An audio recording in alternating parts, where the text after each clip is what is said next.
let's go. Bueno, pues para empezar, la película muestra una belleza casi sin precedentes, ¿no? En Disney y una belleza muy realista. Entonces, bueno, preguntarles si este fue el objetivo y cómo llegaron también a él. So the beauty we see in this film is just amazing. All the landscapes are Thank you. gorgeous. Was that a goal that you were working on from the beginning, and how did you achieve that? Of course, I mean, I think all of the Pixar films are beautiful. I don't think we knew it was going to be as beautiful as it turned out, quite honestly. There were a couple of shots that we saw at the very beginning, a shot of the water falling on the leaves and the clouds closing in front of the sun. And I think at that moment, saw the promise of how beautiful it was going to be. Yeah.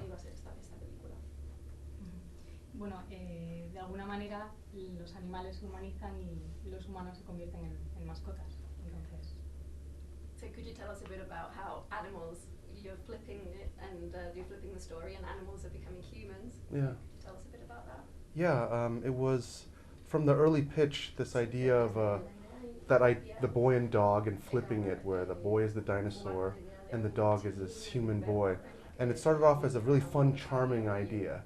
And everyone was drawing things and concepts, but then as we started digging into it and discovering their relationships, they started telling us a lot about, their emotions, and started digging into the truths of our own lives, which was so interesting because Spot, the dog, doesn't speak. He doesn't say a word really throughout the film, and through gestures and them discovering about each other, it became much more of an emotional thing than just a fun idea in the beginning. Es una idea que en principio parece compleja, ¿no? Desde el punto de partida yo quería saber cómo se gestó. So it sounds like it's a complex idea to have come up with in the beginning. So could you tell us a bit about how it all came to be?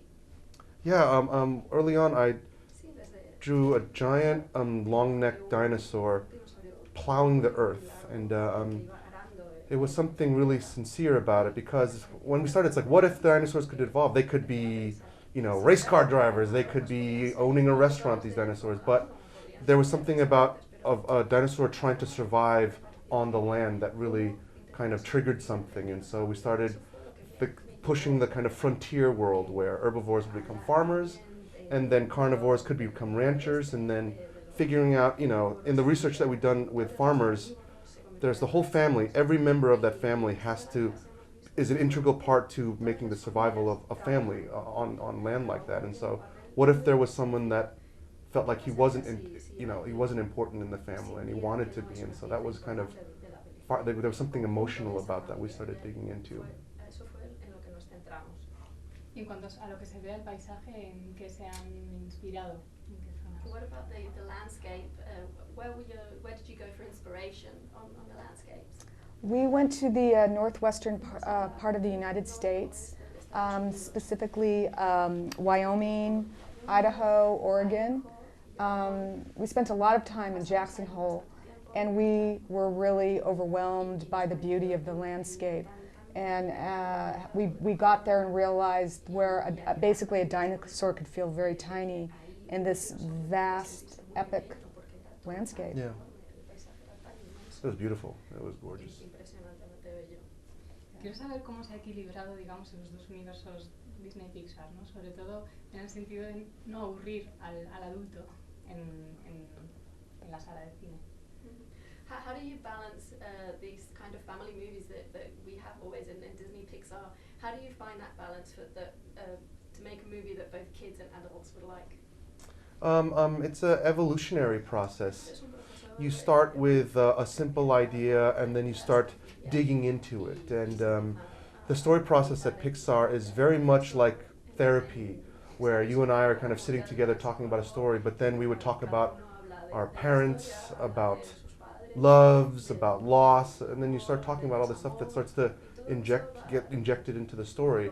But at the same time, like everyone at Pixar, we love family movies, and we have so many families so you're always looking at it from different perspectives, because they take a while to make.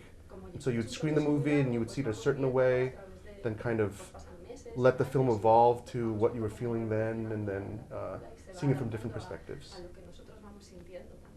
I would also add that, you know, the story teams and directors just have this incredible way of finding the emotion, but they're extremely funny and entertaining, and add these moments that are really special and unique. And I'm always amazed at what they come up with in terms of some kind of quirky, funny idea.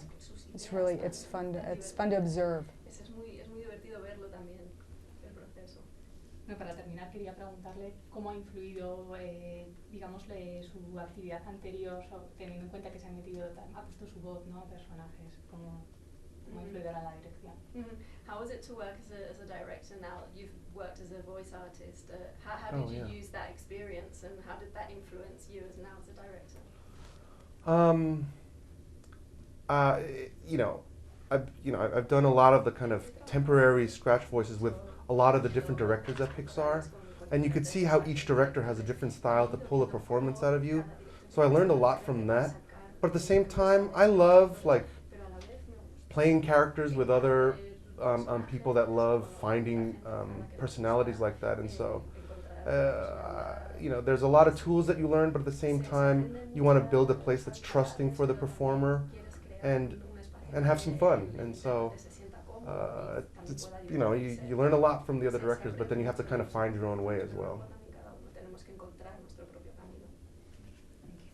Thank you. Thank you very much.